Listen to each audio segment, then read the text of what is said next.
So hello guys, welcome back to our प्यारा सा channel maths with fun. और इस चैनल पे हम करने जा रहे हैं एल्डिहाइड कीटोन का प्रिपरेशन। ठीक है। अब हमने पहले जो पिछली वीडियो थी हमने उसमें 3 प्रिपरेशंस की थी। कौन सी? Oxidation of alcohol. ठीक है। जिसमें अगर तो प्राइमरी अल्कोहल है उसको हमने ऑक्सीडाइज किया था ऑक्सीडाइजिंग एजेंट CrO3 के साथ, फिर उसको हमने एल्डिहाइड बनाया था। अब जो सेकेंडरी अमीन होगा उसको CrO3 में कन्वर्ट कर CrO3 से ऑक्सीडाइज करके हमारे पास आया था कीटोन। अब दूसरा मैटर था बाय डिहाइड्रोजिनेशन ऑफ अल्कोहल्स। इसमें क्या था कि जो अल्कोहल के वेपर्स थे उसको पास कराए गए हैवी मेटल कैटलिस्ट जैसे कि सिल्वर या कॉपर से। So primary and secondary alcohol gives aldehyde ketone. ठीक है। जो प्राइमरी अल्कोहल था उसको कॉपर कैटलिस्ट यूज किया एट 573 केल्विन गिव्स एल्डिहाइड। जो सेकेंडरी अमीन था, जो सेकेंडरी अल्कोहल था, उसको कॉपर को 573 केल्विन पे हीट किया तो हमें मिला था कीटोन। अब तीसरा था ओजोनोलिसिस ऑफ एल्कीन। इसमें क्या था कि जो एल्कीन का जो डबल बॉन्ड था ना उस पे हमने ऑक्सीजन लगा दिया, जैसे कि ये जो एल्काइन पड़ा है हमारे पास, तो फिर ये बना 2RCOH2 in presence of zinc and water. अब हाइड्रेशन ऑफ एल्काइंस करते हैं। इसमें क्या है कि जो एसिटिलीन है ना, एसिटिलीन, ठीक है, उसको अगर हाइड्रेशन की जाए तो फिर हमें मिलेगा एसिटल्डिहाइड। अब हाइड्रेशन किसके साथ की जाती है? HgSO4 और H2SO4 which act as a catalyst. ठीक है। तो फिर उसको हाइड्रेशन करके हमें मिलेगा कीटोन।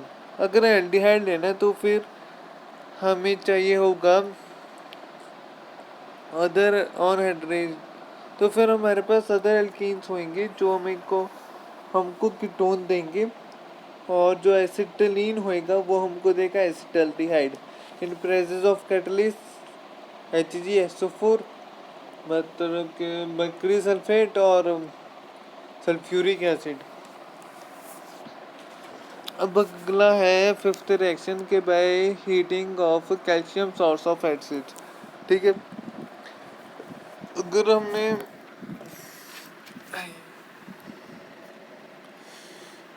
जो calcium salt of acetic acid था ना, मतलब ये जो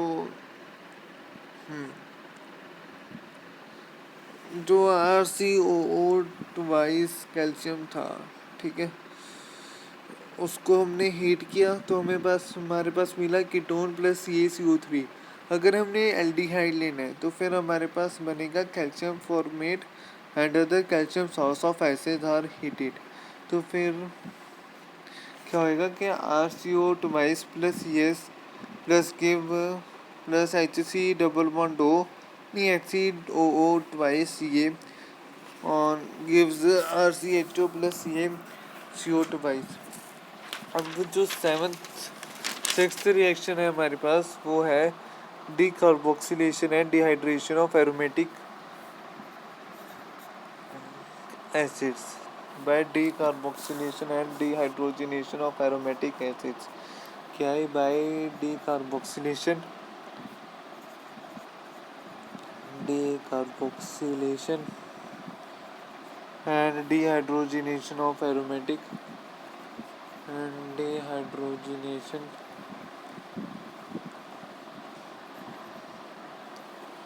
of aromatic acids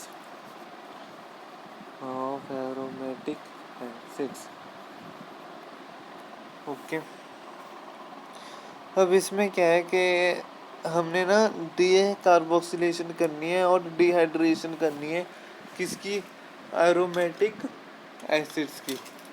अब एरोमेटिक एसिड क्या होएगा? एरोमेटिक मीन्स कि जहाँ पर बेंजीन रिंग लगा होएगा। ठीक है। क्या लगा होगा कि जहाँ पर बेंजीन रिंग लगा होएगा उसको हम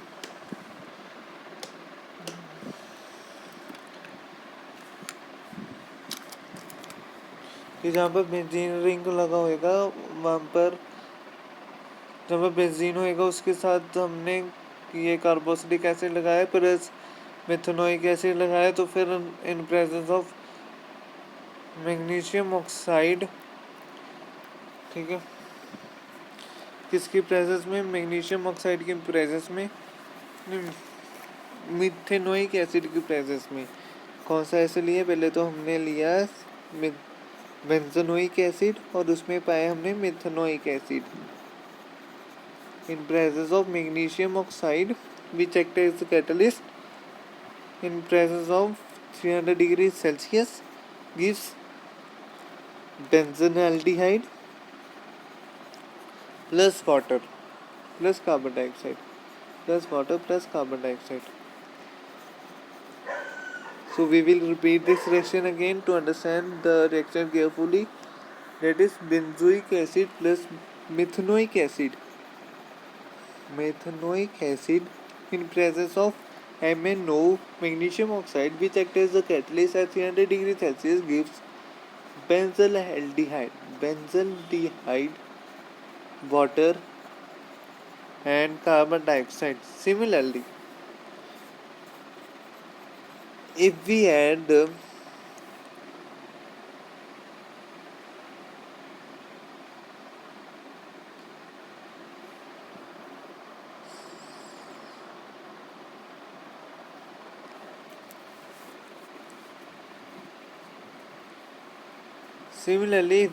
CH3COOH,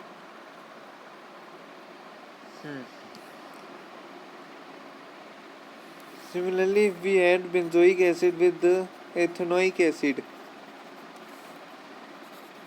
benzoic acid plus ethanoic acid in presence of magnesium oxide at 300 degrees Celsius gives benzaldehyde. No, at 100 degrees Celsius gives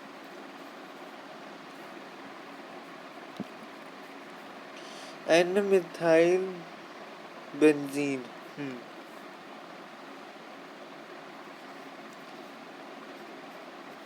N-methyl benzanone. N-methyl benzanone. CH3 plus H2 plus CO2. Benzene, N-methyl benzanone. Now we will see about preparation of aldehyde. First reaction is Rosenmund reaction. Preparation of aldehyde. First reaction is Rosenmund reaction. Rosenmund reaction ਦੇ ਵਿੱਚ ਕੀ ਹੁੰਦਾ ਕਿ ਜਿਹੜਾ ਆਪਣਾ ਬੈਂਜ਼ੋਇਲ chloride ਹੁੰਦਾ ਕਿ ਬੈਂਜ਼ੀਨ ring ਦੇ ਉੱਪਰ COCl ਲੱਗਿਆ ਹੋਵੇ, ਉਹਨੂੰ ਬੈਂਜ਼ੋਇਲ ਕਲੋਰਾਈਡ ਕਹਿੰਦੇ ਨੇ। ਤਾਂ ਫਿਰ ਹਾਈਡਰੋਜਨ ਪਾਵਾਂਗੇ, ਪੈਲੇਡੀਅਮ ਪਾਵਾਂਗੇ ਤੇ ਪੀਰੀਅਮ ਸਲਫੇਟ ਪਾਵਾਂਗੇ ਤਾਂ ਫਿਰ ਆਪਾਂ ਨੂੰ ਮਿਲ ਜੂਗਾ ਬੈਂਜ਼ਲ ਐਲਡੀਹਾਈਡ, ਠੀਕ ਹੈ। अब ਫਾਰਮੈਲਡੀਹਾਈਡ ਹੁਣ ਜਿਹੜਾ ਰੋਜ਼ਨਮੰਡ ਰਿਐਕਸ਼ਨ ਹੈ ਨਾ, ਇਹ ਨਾ ਕੀਟੋਨ ਨਹੀਂ ਦੇ ਸਕਦੇ ਆਪਾਂ ਨੂੰ, ਸਿਰਫ ਐਲਡੀਹਾਈਡ ਦੇਵਾਂਗੇ ਕਿਉਂਕਿ ਰੋਜ਼ਨਮੰਡ ਰਿਐਕਸ਼ਨ ਸਿਰਫ ਐਲਡੀਹਾਈਡ ਲਈ ਉਹ ਸੀਮਿਤ ਹੈ। ਪਰ ਇਹ ਫਾਰਮੈਲਡੀਹਾਈਡ ਵੀ ਨਹੀਂ ਦੇ ਸਕਦਾ, ਮਤਲਬ ਕਿ ਮਿਥੇਨਲਡੀਹਾਈਡ ਵੀ ਨਹੀਂ ਦੇ ਸਕਦਾ, ਮਿਥੇਨਲ ਵੀ ਨਹੀਂ ਦੇ ਸਕਦਾ ਕਿਉਂਕਿ ਜਿਹੜਾ HCOCl ਹੈ ਉਹ ਅਨਸਟੇਬਲ ਹੈ, ਠੀਕ ਹੈ। ਸੋ ਪਹਿਲਾ ਰਿਐਕਸ਼ਨ ਆਪਣੇ ਕੋਲ ਕੀ ਆਇਆ, ਰੋਜ਼ਨਮੰਡ ਰਿਐਕਸ਼ਨ। ਇਹਦੇ ਵਿੱਚ ਕੀ ਯੂਜ਼ ਕੀਤਾ ਆਪਾਂ ਨੇ ਕਿ ਜਿਹੜਾ ਬੈਂਜ਼ੋਇਲ ਕਲੋਰਾਈਡ ਸੀਗਾ, ਬੈਂਜ਼ੋਇਲ ਕਲੋਰਾਈਡ, ਇਹਦੇ ਵਿੱਚ ਕੀ ਹੁੰਦਾ ਕਿ ਬੈਂਜ਼ੀਨ ਦੇ ਉੱਪਰ COCl ਗਰੁੱਪ ਲੱਗਿਆ ਹੁੰਦਾ, ਇਹਨੂੰ ਆਪਾਂ ਨੇ ਹਾਈਡਰੋਜਨ, ਪੈਲੇਡੀਅਮ ਔਰ ਬੇਰੀਅਮ ਸਲਫੇਟ ਦੇ ਕੈਟਲਿਸਟ ਦੇ ਨਾਲ ਆਪਾਂ ਨੂੰ ਮਿਲੇ ਬੈਂਜ਼ਲਡੀਹਾਈਡ, ਬੈਂਜ਼ਲਡੀਹਾਈਡ, ਠੀਕ ਹੈ। ਕਿੱਥੋਂ ਬਣਾਇਆ ਆਪਾਂ ਨੇ ਰੋਜ਼ਨਮੰਡ ਰਿਐਕਸ਼ਨ ਕਿ ਬੈਂਜ਼ੋਇਲ ਕਲੋਰਾਈਡ ਚੇਂਜ ਹੋਇਆ बेंजल्डिहाइड। ਹੁਣ ਇਹਦੇ ਵਿੱਚ ਜਿਹੜਾ ਆਪਣੇ ਕੋਲ ਉਹ ਆਇਆ ਰੀਏਜੈਂਟ ਕੈਟਲਿਸਟ ਆਇਆ। ਕੈਟਲਿਸਟ ਕਿਹੜਾ ਮਿਲਿਆ ਆਪਣੇ ਕੋਲ? Hydrogen palladium barium sulphate. Hydrogen अथवा पैलेडियम अथवा बेरियम सल्फेट। ठीक है, यह हैगा रोजनमंड कैटलिस्ट। रोजनमंड कैटलिस्ट एक्सैप्शन की होया ਇਹਦੇ ਵਿੱਚ रोजनमंड रिएक्शन ਦੇ ਵਿੱਚ ਕਿ ਆਪਾਂ ਨੂੰ ਫਾਰਮੈਲਡੀਹਾਈਡ नहीं मिलूगा। ਫਾਰਮੈਲਡੀਹਾਈਡ नहीं बना सकते इस रिएक्शन ਦੇ ਨਾਲ। फॉर्मेल्डिहाइड cannot be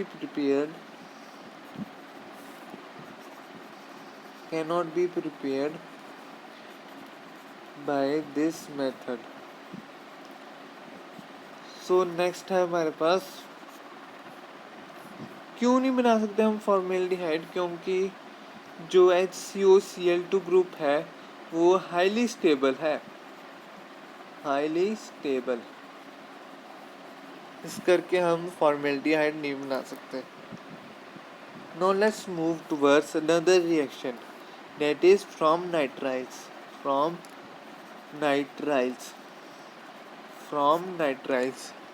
हम नाइट्राइल्स क्या होते हैं? जैसे कि आइसोसाइनाइड्स होते हैं ना, उसको हम नाइट्राइल्स भी बोल सकते हैं। RCN जैसे कि एल्काइल के साथ, एल्काइल और ब्राइल के साथ CN बॉन्ड लगा हुआ है, ठीक है, प्लस SnCl2 और HCl पाके हमारे पास बन जाएगा RCHNH। फिर जिसकी H3O पॉजिटिव लगा के हमारे पास मिल जाएगा एल्डिहाइड। कैसे मिलेगा? अब सेकंड रिएक्शन है कि नाइट्राइल में SnCl2 पाएंगे प्लस वाटर पाएंगे, वो हमारे को दिएगा RCH double bond NH gives H3O positive,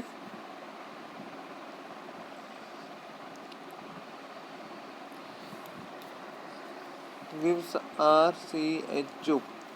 अब इस रिएक्शन को हम कहेंगे स्टीफन रिएक्शन।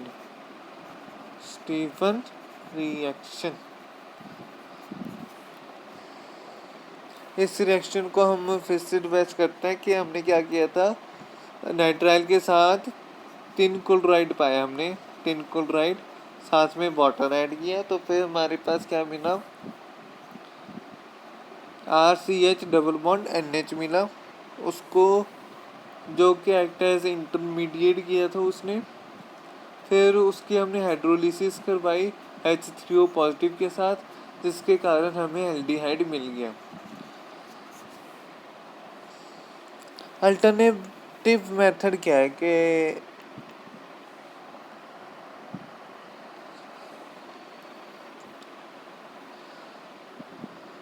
हम नाइट्राइल्स को हम रिड्यूस कर सकते हैं डाईआइसोब्यूटाइल एल्यूमिनियम हाइड्राइड। किसके साथ? डाईआइसोब्यूटाइल एल्यूमिनियम हाइड्राइड। इसका अल्टरनेट मेथड क्या है? अल्टरनेटिव मेथड क्या है कि जो नाइट्राइल है, RCN नाइट्राइल, वो रिड्यूस किया जा सकता है, can be reduced selectively reduced by diisobutyl aluminum hydride। diisobutyl aluminum hydride, DiBlH, dialuminum hydride, two amines which on hydrolysis give aldehydes। Okay, ये हमारे पास क्या बना? अमाइंस। तो फिर इसका रिएक्शन क्या आया हमारे पास? क्या RCN कि हमारे पास क्या मिला था? पहले हमने बनाया डाई आइसोब्यूटाइल एल्यूमिनियम हाइड्राइड, उसके बाद हमने उसके कहा कि हाइड्रोलिसिस क्या करवाया? हाइड्रोलिसिस करवाया। Hmm. Hydrolysis to give aldehyde, RCHO. Now let's revise this different reaction. In here we have used nitriles with tin chloride and water. We have added nitriles in tin chloride and water. It gives intermediate compound that is imines, that is RCH double bond NH. On hydrolysis with H3O positive we get aldehyde. Alternate method is that RCN can be reduced by diisobutyl aluminum hydride, which acts as a catalyst to transform nitrile into aldehyde by the reaction that RCN with the reaction with diisobutyl aluminum hydride gives imines. Then on hydrolysis